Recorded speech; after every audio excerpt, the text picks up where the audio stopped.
मीर साहब, हमारी हुकूमत ने भी, आपने देखा इस दौर के अंदर भी काबुल के दौरे हुए हैं। अफ़गानिस्तान की इस रजीम के साथ मुख्तलिफ़ जगहों पर मुलाकात भी हुई, चाहे वो ट्रायलैटरल फोरम पे हो, चाहे वो इंफ्रास्ट्रक्चर के मंसूबों के MOU साइन करने के हवाले से हो। एक इंगेजमेंट जो एक संजीदा होनी होती है वो हुई है।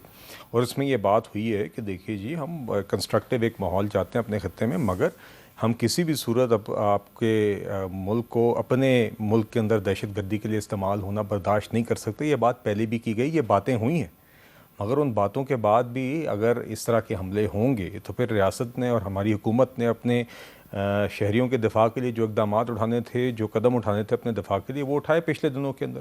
और अब अगर फिर से कोई हमारे ख़िलाफ़ इस तरह के हमले हुए जो पिछले दिनों में देखे, तो दो टोक जवाब उसी तरह हमने उस बॉर्डर पर भी दिया जिस तरह हमने ईस्टर्न फ्रंट पे दिया था, और इंशाल्लाह देंगे। तो ये बातें किसी बात से हम इनकारी नहीं है, मगर ये सारे काम हुए हैं और ये सारे काम इन पैरेलल होते रहे हैं, मगर हर चीज़ का अपना एक मेरिट होता है। देखिए, आपने कहा कि हम बातचीत करना चाहते हैं, हम बल्कि इस खित्ते के अंदर मिल के काम करना चाहते हैं अपने लोगों की प्रॉस्पेरिटी के लिए, डेवलपमेंट के लिए, और मगर हम साथ ये कहते हैं कि आपका खित्ता जो है वो इस्तेमाल ना हो हमारे ख़िलाफ़। अब अगर हो गया है इस्तेमाल हमारे ख़िलाफ़, दहशत गर्दी हमारे मुल्क के अंदर दहशत गर्दी के लिए कंटिन्यूसली इस्तेमाल हो रहा है और आप एक्शन नहीं उठाएंगे, तो फिर हमने वो मिलिट्री ऑप्शन उठाई जो हमारी ज़रूरत है।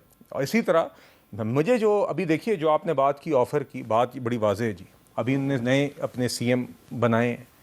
CM इनने इस मयार पे नहीं बनाए कि आज जो है कि रियासत के खिलाफ जो जंग लड़ी है दहशत गर्दी में, कि उसकी उनके साथ हम आहंग होना चाहिए। उन्होंने बल्कि कहा कि एक नया शख्स लेके आते हैं जो रियासत से शिद्दत से टकराव करे। ये मयार है बाकायदा इनकी सिलेक्शन का। मेरा ख्याल है अगर आप वाकई में आप ऑफरें काबुल जाने की पैरोल पे ना करें, आप सिर्फ यही काम कर लें, आप अपने CM को ये कह दें कि मैं इमरान खान या कोई भी आपका जमात का बंदा बाकी आप आके कहे कि मैंने CM को ये हिदायत दी है कि अपनी रियासत के साथ मिल के यकजा एक आवाज़ होकर हमने ये जंग लड़नी है।